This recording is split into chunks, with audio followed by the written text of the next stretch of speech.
สบายดีพี่น้องปองไปปดสุขุสุคนเนาะถือว่าวันนี้มาพบกับข้าพเจ้าบ่าวอาจารย์สมสนุกคนหมักไม้ชาแนลพี่น้องเนาะถือว่าวันนี้สิพาพี่น้องมารอเบิ่งเนาะสภาพแวดล้อมเนาะอยู่ที่โรงเรียนมศพลหมองของพวกเราเนาะบรรยากาศค่อยค่ำยามแรงพี่น้องเนาะสิพาพี่น้องมาเบิ่งเนาะบรรยากาศบริเวณรอบๆเนาะโรงเรียนมศพลหมองของพวกเราเนาะแต่ว่าบริเวณรอบของการใหญ่ของพวกเราเนาะของปฏิบัติงานของหมู่บรรดาครูอาจารย์ของพวกเราเนาะถือว่าสิประดับด้วยต้นไทรเนาะถือว่ากำลังงามพี่น้องเนาะว่าอันนี้มันต้นหมากกระแตแห่เนาะพี่น้องเนาะถือว่าสามารถกินได้เนาะกำลังใหญ่เนาะใหญ่น้ำกระบอกท่านพี่น้องเนาะนักเรียนกินเมดอันนี้ต้นหมากกระแตแห่เนาะกินกับเมียงกับยังกระแซบพี่น้องเนาะนี่เป็นบริเวณหอบของการของพวกเราเนาะตัวมีทั้งพืชทุกชนิดพี่น้องเนาะอันนี้เป็นต้นข่าต้นหมากกระถินพี่น้องเนาะต้นข่าต้นหมากกระถินเนาะว่าอุดมสมบูรณ์พี่น้องเนาะต้นดอกเข้มตัวงามเนาะกำลังออกดอกบรรยากาศพี่น้องเนาะ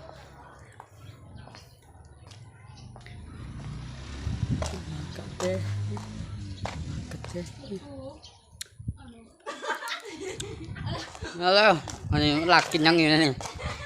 มาได้ข้าวห้องนะอาจารย์มาตกกินส้มพี่น้องบางโน่นนักเรียนมาลีกินส้มลีกล้องเนี่ยมาจะกินน้ำเนี่ยจะคำจากไร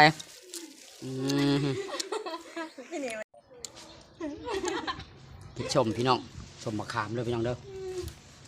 แซ่บผมมีนังแซ่บทอดส้มมะขามคำนึงนะ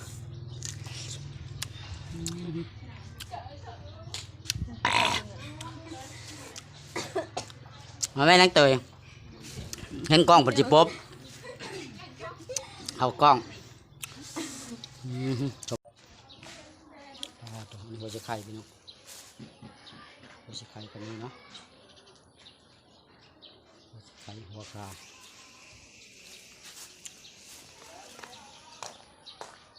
คือว่าครบเบิดน้องพี่น้องเนาะเป็ดเครื่องกินหัวจะไข่หัวกามีมัดเนาะฉันจะสิพาพี่น้องมาเบิ่งเนาะบริเวณทางในของการเนาะนี่เป็นบริเวณภายนอกเนาะสำหรับของการเรานี่เป็นห้องน้ำเนาะสำหรับครูอาจารย์ห้องน้ำนี่เป็นห้องนอนแต่ว่าห้องบริสุทธิ์กระเจมามานี่เป็นห้องเฮ็ดเวียกเนาะห้องของบ่าวเองก็สิประมาณนี้เนาะมาเบิ่งดูของการใหญ่ของการรวม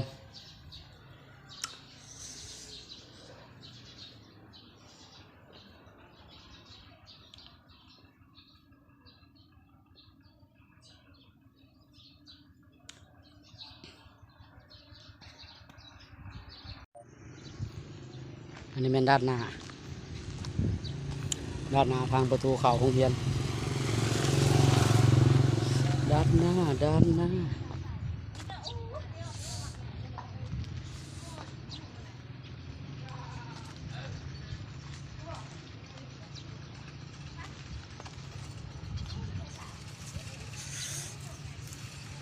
โรงเรียนมัธยมโพนเมืองสอนดีเรียนเก่งที่ไหนใส่ใจสิ่งแวดล้อมพี่น้อง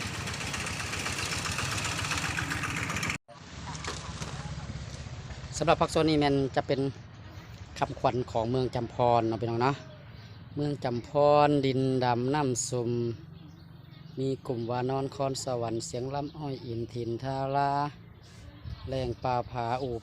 เขาคำพี่เข้าอ่างหอไตปั้นหมอหายทอแผ่นผ่าแดนภูก้าพอกระดวดลือนาสิพาท่านผู้ชมมาเบิงอันนี้มันสวนผักประจำโรงเรียนเนาะ สวนผัก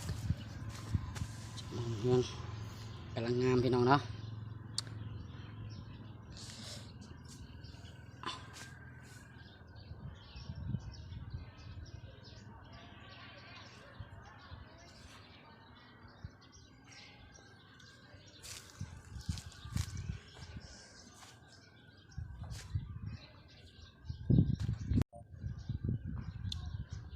อันนี้มัน